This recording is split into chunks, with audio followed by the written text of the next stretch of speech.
font bawaan dari Adobe Illustrator atau software-software Adobe lainnya atau software-software seperti Corel Draw dan lain sebagainya, apakah bisa dipakai untuk project komersil? Dalam arti kita pakai font bawaannya itu untuk nge-project. Apa bisa ya? Lisensinya bagaimana tuh?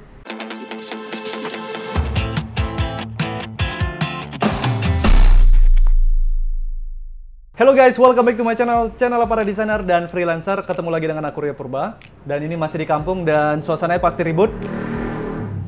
Nah itu dia, karena di pinggir jalan. So teman-teman, kali ini kita bakal diskusikan font bawaan dari Adobe Illustrator atau software-software Adobe lainnya atau software-software seperti Corel Draw dan lain sebagainya. Apakah bisa dipakai untuk project komersil? Dalam arti kita pakai font bawaannya itu untuk nge-project. Apa bisa ya? Lisensinya bagaimana tuh? Nah, jadi kita akan bahas tentang lisensi font yang ada di software-software Adobe, ya, software-software desain. Ini aku maklum sih, kenapa banyak yang nanya ini dari DM, Instagram, komentar YouTube. Karena beberapa minggu yang lalu aku ada upload sebuah video yang sedang viral waktu itu, yaitu ada seorang desainer yang didenda 12 juta, kalau nggak salah. 12 juta itu gara-gara menggunakan font dan tidak membaca lisensinya dengan jelas. Dia asal download dari internet, di-download tanpa membaca lisensinya. Dia pakai di project klien, agensinya, dan jadi runyam, ya akhirnya dia didenda 12 juta rupiah. So, karena itu banyak teman-teman desainer yang semakin aware dengan lisensi font yang mereka download dari internet, dan banyak sekali yang bertanya tentang hal ini, dan terus menerus sampai sekarang banyak yang nanya. Jadi aku buat video khusus saja, apakah font bawaan dari Adobe Illustrator atau software-software desain lainnya itu lisensinya komersil dan bisa dipakai untuk project? Kita akan bahas.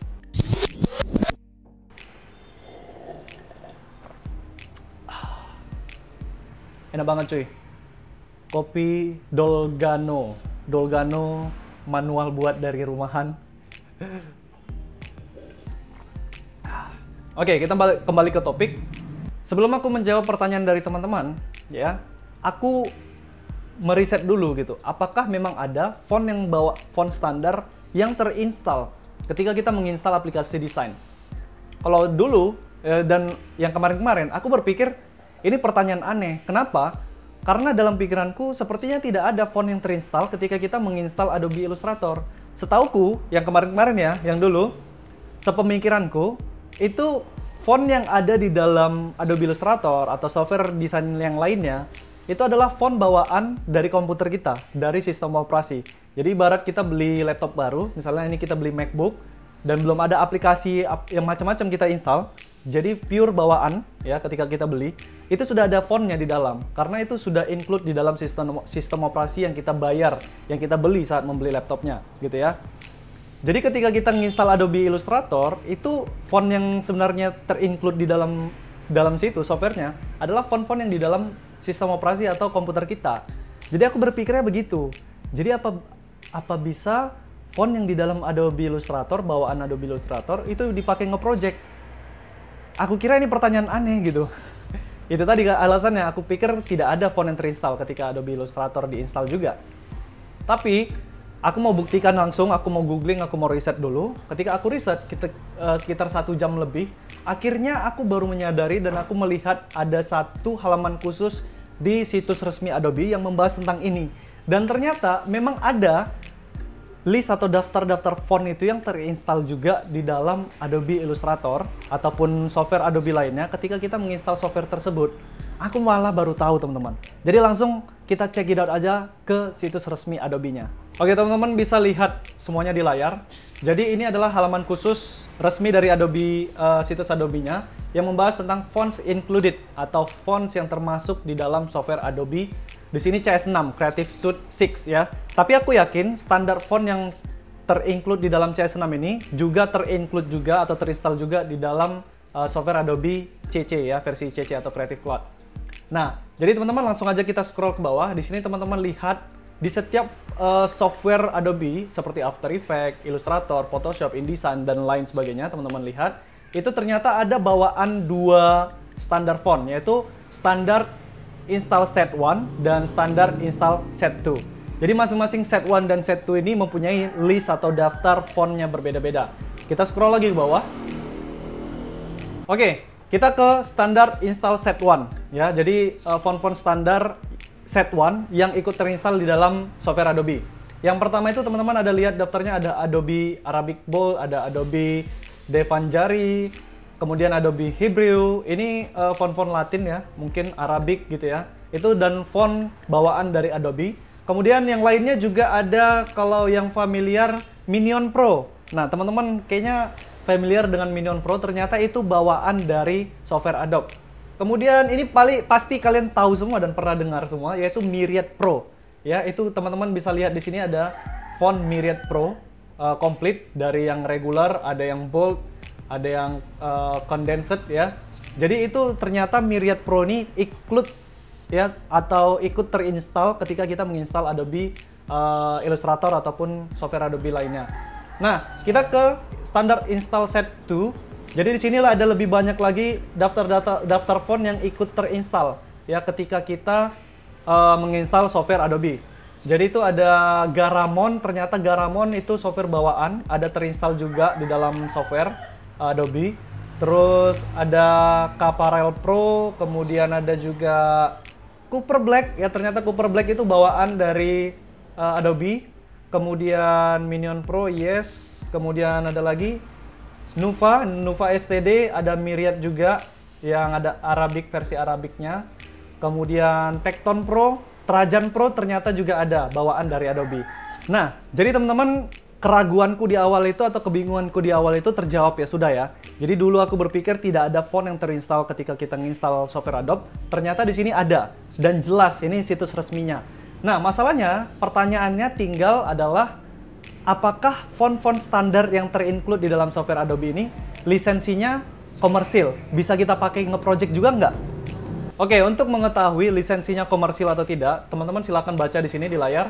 To learn more about how fonts are delivered to Creative Cloud applications by the Adobe Typekit, please refer to the Creative Cloud. Jadi bagaimana kelanjutan font yang kita pakai di software-software atau aplikasi Creative Cloud ya, seperti Illustrator, Adobe Photoshop dan lain sebagainya. Please refer to Creative Cloud Font Spec. Jadi kita klik link ini dan dia mengarah ke link yang terbuka ketika kita klik tadi, dan kita scroll paling bawah, ini halaman Adobe Fonts ya, atau Typekit ya. Jadi teman-teman silakan lihat scroll paling bawah, itu ada More About Legal Use and Licensing ya. Jadi kita mau klik ini untuk lihat lisensi dari fontnya seperti apa ya. Apakah commercial use juga atau gimana? Oke, di sini ada pertanyaan-pertanyaan dan jawaban yang sudah di-list oleh Adobe, dan kita bisa menemukan jawabannya di sini langsung. Kita lihat pertanyaannya di pertanyaan nomor 3. Oke, kita baca pertanyaan nomor 3. Can I use the fonts for commercial projects or client work? Ya, jadi kita langsung klik dan akan scroll ke bawah. Nah, ini dia. Can I use the fonts for commercial project or client work? Dapatkah aku menggunakan font-font ini yang ada di Adobe Font atau Typekit-nya untuk keperluan project komersial ataupun keperluan pekerjaan ke klien? Jawabannya adalah yes, ya. You can create digital designs or print work for your own use or for client projects. Jadi kita bisa menggunakannya ini untuk keperluan personal kita maupun juga untuk klien, project-project klien kita.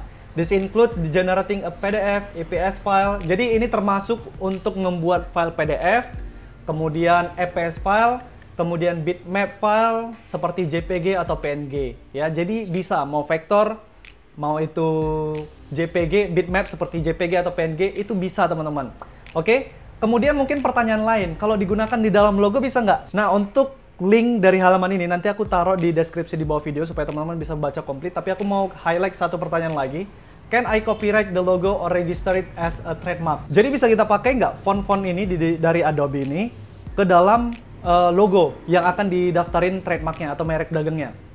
Kita akan baca jawabannya. Jawabannya adalah yes, the logo may be copyrighted or registered as a trademark under the terms of use. Nanti term of use-nya bisa teman-teman baca, klik aja. Tapi di sini jawabannya adalah ya, bisa.